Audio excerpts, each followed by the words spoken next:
자, 먼저 일부 사회학의 성립과 대상, 소시알러지, 사회학이라는 학문 자체가 사회과학 분야가 다 그렇듯이 성립된 지가 오래되지 않습니다. 흔히 사회학의 아버지다. 그러면 이제 꽁트를 들고 있습니다. 뭐 꽁트, 뭐 콩트라 그래도 되고 하여튼 이 사람은 꼭 알으셔야 됩니다. 이 사람은 꼭 아셔야 됩니다. 출제도 굉장히 많이 되고 좀 이따 자세히 나올 것입니다. 자, 이 꽁트로부터 시작된 사회학. 이 사람 얘기가요. 그 시험에 아주 많이 나오는 학문 발달의 3단계를 얘기합니다. 꽁트가. 그것이 맨 처음 단계가 신학적 단계 또는 신화적 단계. 이 단계에서 조금 발전하면은 형이상학적 단계. 여기서 이제 소위 과학적 단계 또는 실증적 단계. 이와 같은 단계를 거쳐서 학문은 발달한다. 흔히 뭐 꼭 학문이라 그래도 되고요. 지식이라 그래도 됩니다. 지식이나 학문은 이 세 단계를 거친다. 반드시 외워두시기 바랍니다. 제가 쭉 출제 경향들을 보니까 굉장히 많이 나오고 있습니다. 특히 이 꽁트 자체, 이 사람이 프랑스 사람이죠. 19세기에 사회학의 아버지라고 불립니다. 그래서 반드시 알아두셔야 되고 시험 많이 나오고. 자, 이거 간단히만 말씀드리면요. 예를 들어서 천둥번개가 친다고 칩시다. 그러면 옛날에 신화의 세계에서는 저거는 하늘 신이 노해가지고 막 천둥번개 치는 것이다. 공포에 떨고 이런 단계라는 거죠. 거기서 조금 머리가 이제 깨면은 형이상학, 형태 이상, 형태를 뛰어넘는 거라는 거니까 형이상학이라는 건 이제 보이지 않는 것을 연구하는 학문입니다. 그러면 형이상학적 단계에 들어오면 머릿속으로 생각만 하는 거예요. 저게 그 천둥번개가 탕탕 치는 것이 무슨 뭐 어떤 그 자연현상 때문일까? 뭐 때문일까? 뭐 혹시 뭐 구름끼리 부딪혀서 그런가? 뭐 나름대로 이렇게 막 별들이 부딪혔나? 막 이러면서 생각하는 단계로 들어간다는 겁니다. 근데 그것도 아니고 이제 지금 그 사회학은 과학적 단계에 와 있다. 이것은 글자 그대로요. 과학적으로 실제 증명을 해보더니 이거는 이렇게 해서 일어나는 거구나. 무슨 전기작용이구나. 라는 것을 증명을 해서 어떤 지식을 알게 되는 단계. 그것이 가장 차원이 높은 단계다라고 얘기하고 있는 것이죠. 그래서 흔히 이 꽁트를 가리켜서 사회학의 아버지라고도 그러고 흔히 이 사람을 실증주의의 창시자라고 얘기하고 있습니다. 나중에 이제 또 꽁트와 함께 굉장히 비교해서 많이 나오게 되는 이 베버라는 사람이 있습니다. 베버. 이 사람도 굉장히 많이 나오니까 기본적으로 알아두셔야 돼요. 자, 이 꽁트와 베이버를 대비시켜서 많이 얘기하는데 이 꽁트 같은 사람은 증명을 해야 된다는 실증적 입장의 사람이고 베버라는 사람은 증명보다는 어떤 현상을 이해하고 해석을 하자 보이지 않는 어떤 인간의 내면을 연구함으로써 어떤 사회 현상을 규명하자 이런 입장이거든요. 그래서 이제 상반되는 입장인데 어쨌건 그래서 이 사람을 해석주의 또는 그 꽁트 같은 경우는 실증주의의 창시자다 이렇게 얘기하고 있습니다. 굉장히 중요한 사람들이니까 반드시 알아두시기 바라겠습니다. 자, 그 다음에 이제 사회학의 특성이다 해서 여기에 많은 내용은 말고 그냥 쭉 내려가시다 보면 이 사회학은 사회에 관한 보다 과학적 지식을 사람들한테 제공함으로써 인간과 사회에 대한 편견으로부터 우리를 해방시켜준다. 그런 것이 사회학의 어떤 기능이다 이겁니다. 우리가 정말 시쳇말로 무식하고 그런 사람들 옛날 시대 때에는 사회에 대해서 아무것도 모르는 겁니다. 사람들이. 그럴 때에는 진짜 뭐 압제를 통치자에게 압제를 당하기도 하고 어떤 그 정치 현상이 어떻게 돌아가는 건지도 모르고 경제에 무슨 불황이 왜 생기는 건지도 모르고 하여튼 그런 세상에서 우리들을 갖다 거기에 대해서 잘못 생각하고 있는 편견이 있다든가 그럴 때 그것을 바로잡아주는 역할을 한다. 그래서 결국은 사회학의 연구 목적은 이 인간의 사회 현상도 어떤 자연현상과 같이 그 속에 어떤 법칙 같은 것이 있지 않겠느냐 연구를 하다 보면 그래서 이제 쭉 발달하게 된 것이 경제학에서 뭐 수요의 법칙, 공급의 법칙, 무슨 법칙 막 이러면서 사회 현상에 대해서도 아마 연구를 해보면 거기에 어떤 보편적이고 일관된 어떤 법칙이 있을 것이다. 그것을 알아내서 우리가 사회를 파악하고 또 운영해 나가고 거기에 적응해 나가는데 활용하면 더 바람직한 삶을 더 좋은 삶을 살 수 있을 것이다. 라는 데에 기여한다는 것이 사회학의 어떤 기능이 되겠습니다. 그리고 또 이제 기본적으로 사회학이라는 것이 19세기에 등장했을 당시에 가난한 사람들에 대한 어떤 관심을 가지고 나왔습니다. 즉 빈곤을 해결하고 진보를 이룩하자. 왜 이 세상엔 가난한 사람이 있느냐. 그 빈곤이라는 사회 현상입니다. 그것이 그렇게 생겨나는 이유가 있을 거예요. 그 법칙을 찾는 거죠. 그래서 그것을 규명을 해서 어떻게 하면 이 세상의 빈곤을 없애고 모두 다 같이 잘 사는 사회를 만드는 진보된 사회를 만들 수 있을까? 이런 것도 사회학이 나오게 된 배경이고 또 사회학의 연구 분야이고 그리고 더 폭넓게 얘기한다면 이 사회 구조, 전체적인 사회 구조의 어떤 모순이 있을 것이다 이겁니다. 그 모순을 파악하고 또 이해해서 그것을 분석하고 비판하는 것. 그런 능력을 기를 수 있는 것이 이제 사회학, 전체적인 사회과학도 마찬가지입니다만 그런 사회학의 역할이요 기능이라 이겁니다. 그래서 결국 결론적으로 말씀드리면 사회학이라는 것은 우리가 살아가는 이 사회라는 그 세계의 어떤 공통적 특징 그런 것들을 탐구 분석해서 결론, 법칙을 알아냄으로써 보다 나은 세상을 만드는 데에 사용하기 위해서 정립된 학문이다. 이렇게 생각하시면 되겠습니다. 그래서 이제 지금 말씀드렸듯이 9세기면은 어떤 때냐면 여러분 아시다시피 18세기경에 계몽주의라는 사상이 나타납니다. 이 계몽주의라는 사상은 인간의 이성을 굉장히 중시해요. 그래서 인간의 이성이 있다. 그러니까 너희들은 얼마든지 이 세상 사회에 대해서 알 수가 있다. 이런 주장을 하게 되죠. 거기에다가 또 그 당시에 과학정신이 또 같이 영향을 끼치는 거죠. 여러분 아시다시피 과학정신이라는 게요.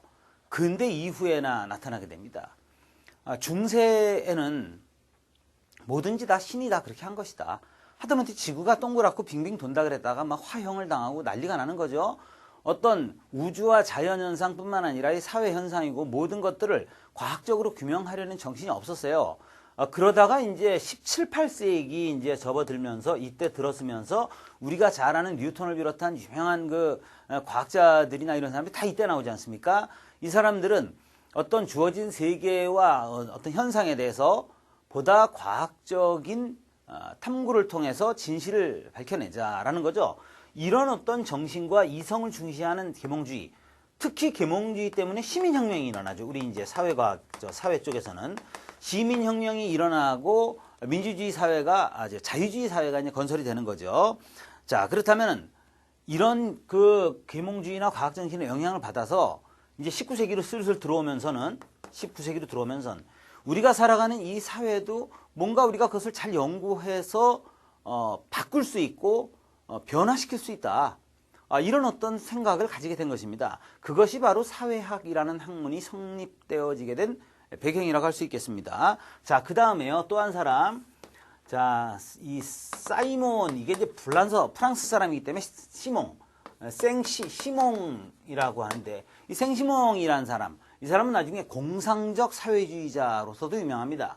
독일의 마르크스는 그 과학적 사회주의라 해서 프롤레타리아 폭력혁명에 의해서 자본주의 사회를 뒤집어 엎고 공산사회를 만들자 이렇게 주장을 하는 데 비해서 생시몽이나 오원이나 브리에나 이런 영국이나 프랑스 계통의 사회주의자들은 폭력으로 사회 변화를 하려고 하지 않고 어떤 평화적인 방법으로 얼마든지 인간의 의지와 노력으로 자선을 베푼다든가 또는 여러 가지 사회 구조를 개선하려는 의지와 노력을 통해서 이 세상을 평등사회로 만들 수 있다라고 해서 물론 마르크스로부터는 공상적 사회주의다 너희들은 이런 비판을 받기도 합니다만 이 사이몬이래 영어식 발음이고 이 생시몽 이 사람이 사회 생리학을 창시한다.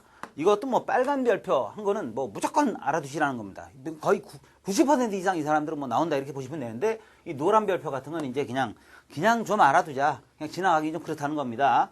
그런데 자, 이 생시몽의 이 사회 생리학 자, 이것은 이 사회도 일종의 하나의 유기체, 하나의 생명체와 같이 보자.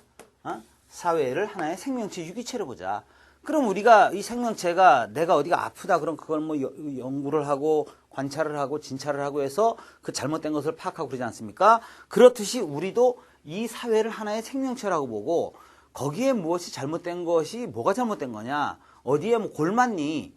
어디에 뭐 찢어졌니? 상처가 났니? 이 사회의 잘못된 부분을 유기체와 같이 관찰해서 사회를 연구하자. 과학적인 사고방식이죠. 나름대로. 그런 사고방식을 가졌다 해서 생리학 그러잖아요. 생물학 같은 거. 그래서 사회 생리학을 창시한 사람이 생시몽이다. 프랑스의 이 정도를 알아두시기 바라겠습니다. 자, 그 다음에요. 이 사회학의 연구 대상 얘기가 나옵니다. 물론 이제 여기서도 얘기가 있지만 이 사회학이라는 것은 자유주의 국가가 아닌 데에서는 연구가 참 힘들죠. 이건 뭐 사회학뿐만 아니라 모든 학문이 마찬가지입니다. 억압받는 사회에서는 진실을 규명하기가 어려운 겁니다. 자, 그런데 그렇다면 그 사회학이라는 것의 연구 대상이 뭐냐? 우리는 뭘 연구하는 거냐? 사회를 연구하는 거냐?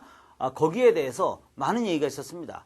이거는 뭐 앞에다가 무슨 하이픈만 하나 붙이면 전부 사회학이다.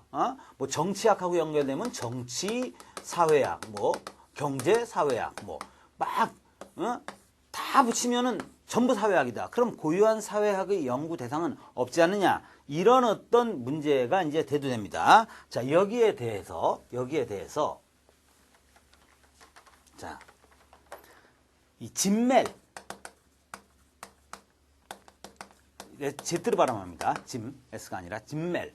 이 진멜의 규정 그리고 소로킨 이건 그냥 소로킨입니다.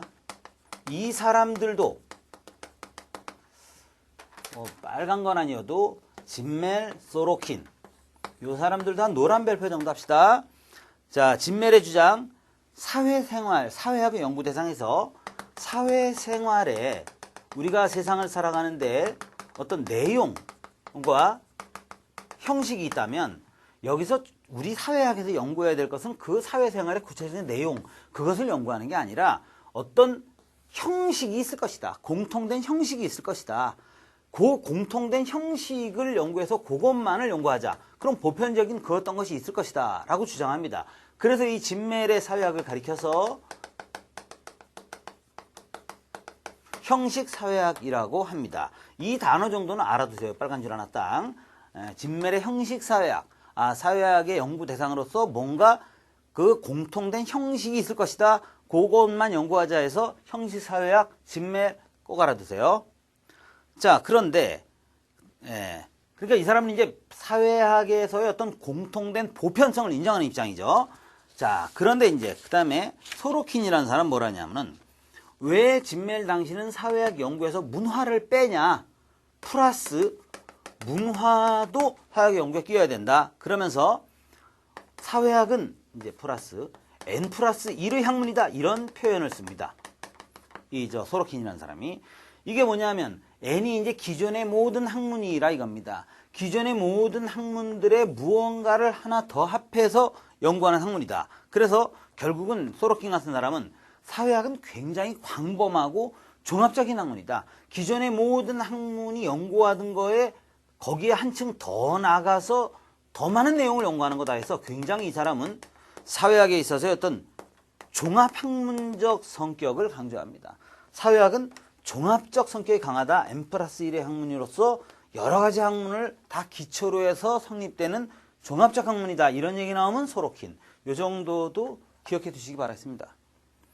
자, 그래서 사회학은 무엇을 연구하느냐? 연구 대상이 뭐냐? 문화.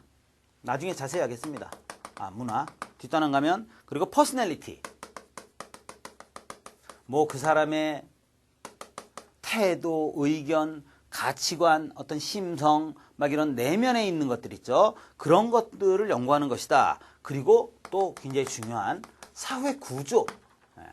다 자세히 이제 기능론, 갈등론에서 다 이제 공부를 하게 되겠습니다만 크게 보면 이런 것들이 아마 사회학의 주요 연구 대상일 것이다.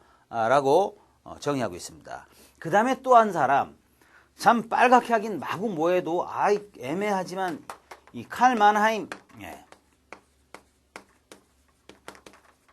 자, 이 사람도 좀 기억해 둘까요? 자, 칼 만하임은 지식이라는 것도 어떤 사회적 요인과 결부된 것이다. 이 사회적 요인이 결부되어서 결국 이 지식이라는 것도 성립되는 것이다. 이렇게 얘기합니다. 그래서 이 사람을 가리켜서 지식사회학이라고 얘기하는 것이죠. 이것도 알아두세요. 이런 용어들 같은 거. 형식사회학의 창시자는 진멜이다. 독일의 진멜입니다. 지식사회학의 창시자는 독일 칼 마나입니다. 마나입니다. 꼭 이런 말들 있죠. 꼭 빨간 줄 땅땅 해놓고. 자, 그러면 이 사람 얘기는 쉽게 말하면 이런 겁니다. 우리가 알고 있는 지식이라는 것도 우리가 살아가는 사회의 여러 가지 요인의 영향을 받아서 만들어지는 것이다. 그렇게 얘기하는 것이죠. 그러니까 사회의 영향을 받은 것이 지식이다 이거예요. 그래서 이 사람 학문을 지식사회학이라는데, 그럼 마나임에 따르면 이런 얘기가 됩니다. 칼 마르크스는 소위 자본주의를 가리켜서 허위의식이라고 이렇게 얘기했습니다. 이것도 또 중요합니다. 네. 이 사람이 비판을 하는 얘기입니다만, 자, 이 칼 마르크스 논양 나옵니다. 논양 나와요. 자, 칼 마르크스는 소위 이데올로기, 자본주의 이데올로기를 가리켜서 허위의식이라고 비판했어요. 이게 뭐냐면 자본주의라는 것은 사유재산 제도를 인정하고 경쟁은 굉장히 좋은 것이다. 그렇게 모두 다 사유재산을 가지고 경쟁을 하다 보면은 누구나 다 잘 사는 사회가 된다라고 얘기하는 그 자본주의 이데올로기 자체는 부유한 사람들, 이 사회의 기득권을 장악하고 있는 사람들이 허위의식, 거짓말하고 있는 거다. 거짓말. 그거 사실 이렇게 경쟁시키고 그렇게 해놓으면은 빈부차 더 벌어지고 그렇게 다 같이 잘 사는 사회는 절대로 안 만들어진다. 그런데 부자들이 자본주의라는 것을 딱 만들어 놓고서 야, 요게 이렇게 하면 다 좋아진다. 그렇게 순 거짓말하고 있는 거다. 이렇게 마르크스는 얘기를 했어요. 그러나 여기에 대해서 마나이미는 뭐라냐면 마르크스 그 말 자체도 마르크스가 살아가던 그 19세기의 유럽 사회에서 무지하게 빈부 차이가 크고 그런 아주 비참한 그 노동자의 생활, 그 사회 현상에 영향을 받아서 나온 하나의 지식일 뿐이라는 것이죠. 네, 이 정도로 해둡시다. 자, 그래서 지금 여러 명 나왔던 벌써 꽁트, 베버, 진멜, 소로킨, 마나임, 마르크스 이런 사람들은 반드시 알아둬야 될 사회학 관련 학자들이다 하고 체크해 두시기 바라겠습니다.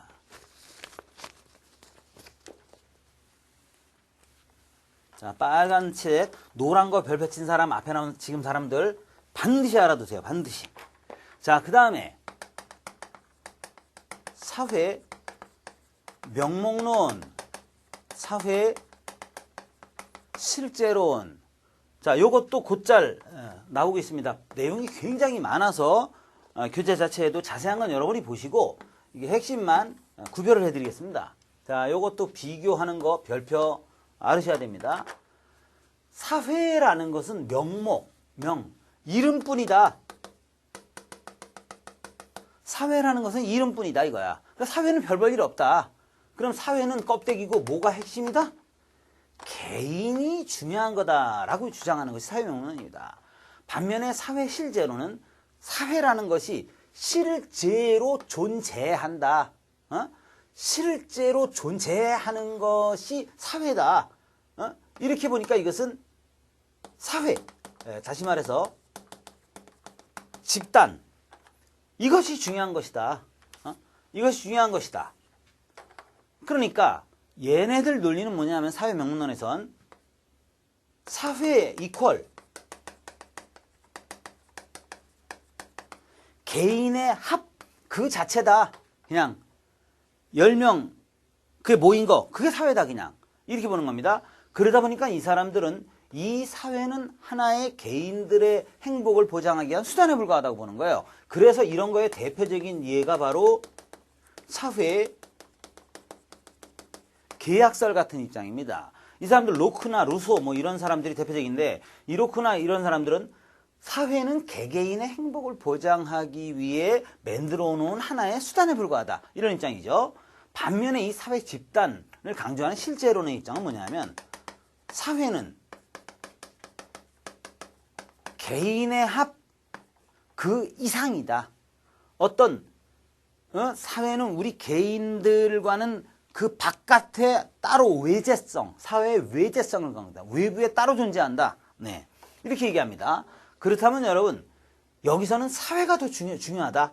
이런 입장에선 사회는 개인의 합보다 더 크답니다. 자, 이런 대표적인 입장의 예가 바로 사회의 유기체설입니다.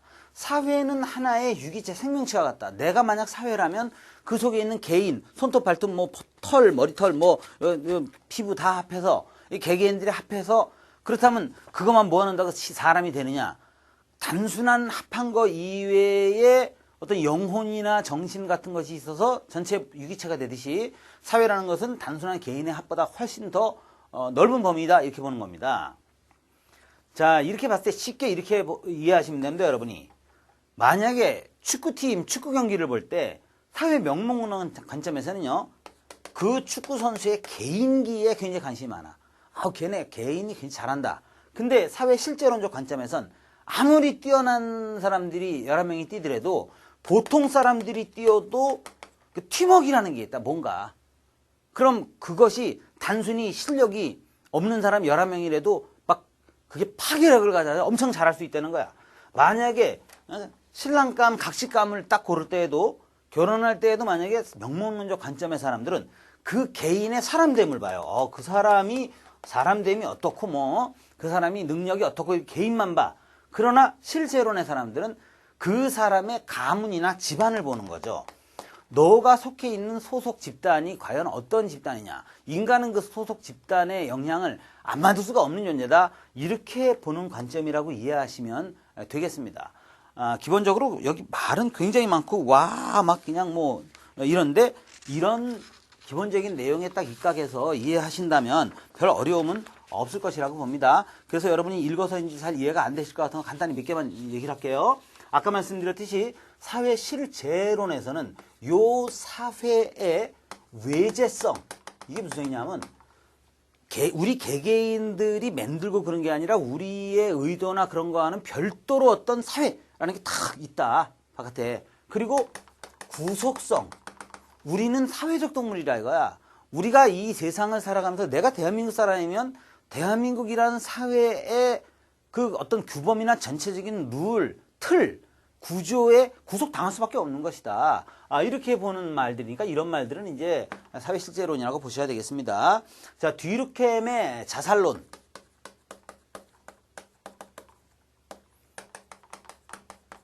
자, 이 사람도 또 중요합니다. 나중에 또 자세히 나오는데 처음에 그가 중요한 사람이 다 나와요.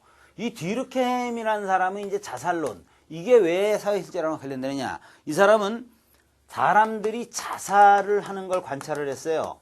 근데 이 자살이 특정 집단에 따라 자살 빈도가 다르다는 거예요. 이 자살도 그 사람이 속한 그 집단의 성격에 따라서 자살 빈도가 높거나 낮거나 막 이렇게 하는 겁니다. 그러니까 어떤 A 집단에 속한 사람들은 자살률이 10%다. 근데 B 집단에 속한 사람들은 자살률이 뭐 20%다. 이것은 뭔가 자살이 개인적으로 지가 뭐 죽고 싶어서 죽는 게 아니라는 거지. 그가 속한 사회나 집단이 사람들을 더 자살하게 하거나 자살을 덜하게 하거나 만들거나 그런 거 아니냐. 이렇게 보면은 역시 이제 사회 실제론적 입장에서 볼 수가 있겠죠. 이것이 이제 아주 심하게 될 경우는 구조 결정론적 인간론이라는 말까지 나오는데 이건 뭐 그렇게 중요한 건 아닙니다만 구조 결정론적 인간론. 자, 한마디로요. 그 사회 구조가 인간은 그 사회의 구조에 의해서 다 결정된다는 거예요. 그래서 이게 심하게 될 경우는 예를 들어서 히틀러의 나치 체제 같은 거 또는 뭐 옛날에 그 집단 자살한 십몇 년 전에 미국에서 천국문이라는 그 사이비 종파가 있었어요. 그렇게 완전히 그 어떤 집단의 힘에 의해서 그 안에 있는 개인은 완벽히 지배당하고 결정된다라고 보는 이것은 사회 실제로는 너무 극단적으로 흐르는 경우가 되겠습니다. 자, 여러분 아시다시피 이거는 개인주의하고 통해요. 그래서 사회 명문론을 너무 지나치게 강조하게 될 경우는 어떤 자기가 사는 사회를 무시하게 되고 사람이 이기적이 되거나 그럴 수가 있겠죠. 그러나 사회 실제론만을 너무 또 강조하게 되면요. 그 속에 있는 개개인의 인격을 너무 무시하고 어떤 사회 전체를 위해서 너희들은 다 희생해라 식으로 나가버리는 거죠. 그래서 사회 실제론이 잘못 나가는 경우에는 어떤 전체주의나 아주 광신적 독재 정치라든가 뭐 그런 것이 될 우려가 있는 것이죠. 네. 자, 그렇다면 여러분 사회 명목론 같은 경우는 이제 제가 또 쭉 말씀을 드렸습니다. 자, 그래서 지금 뭐 명목론의 한계도 말씀드렸으니까, 그런데 그렇다면 사회 실제론이 너무 심하게 될 경우는 구조 결정론적으로 흘러서 인간이 사회 구조에 의해 다 좌우된다 이렇게 되는데, 또 사회 명목론이 너무 또 과하게 흘러버리면요, 심리학적 환원론, 약간 어려운 것만 말씀을 드릴게요. 심리학적 환원론, 이게 이제 명목론이 심하게 흘러보면 이건 뭐냐, 어떤 이 세상을 관찰하는 데 있어서는 개인이나 한 인간의 아주 개개인의 심리적인 측면, 그런 심리적 동기, 그 사람의 심리, 이해, 아주 뭐 약간 동기, 의도, 정신적인 특성, 그런 개개인의 심리, 요거만 딱 이해하면 그 사회를 다 파악할 수 있다. 이렇게 극단적으로 흘러버리는 거죠. 그러니까 심리학적 환원론은 사회명목론이 너무 극단으로 치우친 거요. 구조 결정론적 그 인간과는 너무 지나치게 또 사회 구조만을 강조하는 것이 됩니다. 그러니까 항상 극단에 치우치는 것은 문제가 있듯이, 사실 사회 개인을 파악하면 모든 것이 다 된다는 입장도 문제가 있고, 모든 개개인 인간이라는 건 그 사회 구조에 의해 다 좌지우지 된다는 것도 문제가 있는 것이죠. 하여튼 저런 어려운 말들이 그런 얘기다 정도만 참고로 알아두시기 바라겠습니다. 자, 그렇다면요, 지금 이제 이런 그 사회 실제론이나 사회 명목론이 지나치게 한쪽에 치우쳤기 때문에 나오게 된 이론이 바로 상호작용론이라는 것입니다. 그러니까 글자 그대로 상호작용을 중시하는 겁니다. 개인과 사회의 상호작용을 중시한다. 이것은 개인만 너무 강조하고 이쪽은 사회 집단만 너무 강조하는데, 결국 진짜는 이 개인도 그 사회에 영향을 미치는 것이고, 우리들도 내가 살고 있는 이 사회에 영향을 받을 수밖에 없는 것이다. 그래서 개인과 사회 집단은 서로 상호작용을 한다라는 관점이 바로 상호작용론적 관점이 되겠습니다. 그렇게 알아두시면 되겠고요. 자, 그 다음에 여기도 지나갔습니다. 자, 소로킨 같은 사람이 종합학문이다, 이런 것도 다 말씀을 드렸고, 네. 자, 그 다음이 사회학과 다른 사회과학과의 관계 잠깐 살펴봅니다. 자, 또 지우고요.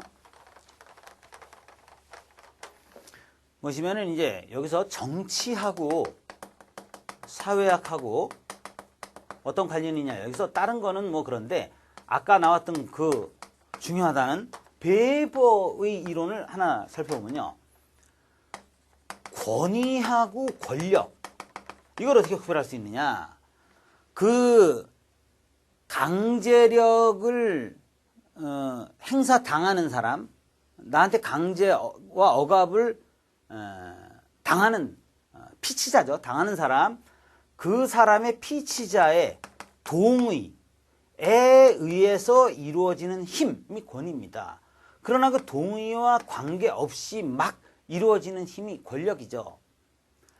사실 강도가 지나가는 사람 돈을 뺏어가면 그건 권력이 되는 거죠. 어떻게 보면 힘이 되는 것이죠. 그러나 세금 징수원들이 막 세금을 뺏어가면 사실 권위라고 해야 돼요. 왜? 법에서 우리가 동의를 했거든. 법에서 그렇게 하기로 하자.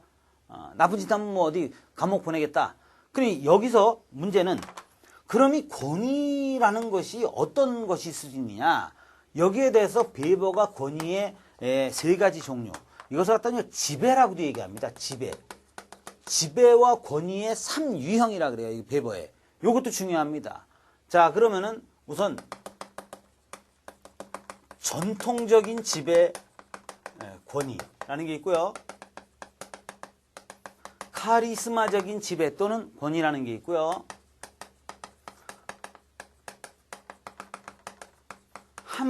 합리적, 합법적 지배 또는 권위라는 게 있습니다. 주관식으로 아까 꽁트의 지식발달 3단계 같이 베이버의 지배나 권위의 세 유형해가지고 주관식으로도 마구 그냥 턱턱 내버릴 수가 있는 그런 부분이거든요. 이게 자 베이버의 지배와 권위의 3단계 세 유형, 전통적 지배, 글자 그대로 과거로부터 내려오는 전통에 의해 자동적으로 그 사람이 권위를 갖게 되는 겁니다. 아주 쉽게 얘기하면 옛날에 왕 같은 사람들, 예. 저 아버지가 왕이었지, 그럼 저 사람도 왕인 거 당연하지, 뭐 이렇게 되는 거죠. 자, 그런데 이제 카리스마라는 것은 이거는 그 사람에 대해서 뭔가 접근하기 어려운 그 어떤 위압감, 신비감 막 이런 거예요. 즉 어떤 신화 같은 거, 이건 전통으로부터 갖게 되는 권위라면 신화나 어떤 전설 같은 거에서 갖게 되는 권위. 카리스마를 가진 대표적인 지배자로서 우리나라 같은 경우는 북한 같은 경우는 김일성이었고 우리나라 같은 경우에는 이승만이었습니다. 이 두 사람의 카리스마적 그 독립운동을 했다는 소위 그런 어떤 어떤 뭐랄까 이거 신화? 뭐 독립운동 만주에서 했댄다, 뭐 외국에서 뭐 했댄다, 이런 걸 가지고 이 사람들은 나름대로 카리스마를 가진 지배자가 된다 이겁니다. 그런데 가장 근대 현대사회에서 바람직한 권위라는 것은 합리적 합법적 권위다, 이렇게 베이버는 얘기하고 있는 겁니다. 오늘날의 선출에 의해서 당선된 지도자들 있죠. 이 사람들은 법적 절차에 따라 합리적인 절차로 지도자로서 이렇게 추대가 된 거라 이거죠. 그러니까 우리가 그 사람들이 뽑히는 것에 동의했기 때문에 그 사람들은 우리한테 명령을 할 수 있고 지시를 할 수 있는 거예요. 자기 개인적인 게 아니야. 법에 있는 걸 하라, 이렇게 지시를 할 수 있는 거죠. 그럼 그때 그 사람들은 합리적, 합법적 지배권 또는 권위를 갖게 된다라고 얘기하는 것입니다. 자, 이렇게 해서 우선 1장 내용은 마치도록 하겠습니다. 수고하셨습니다.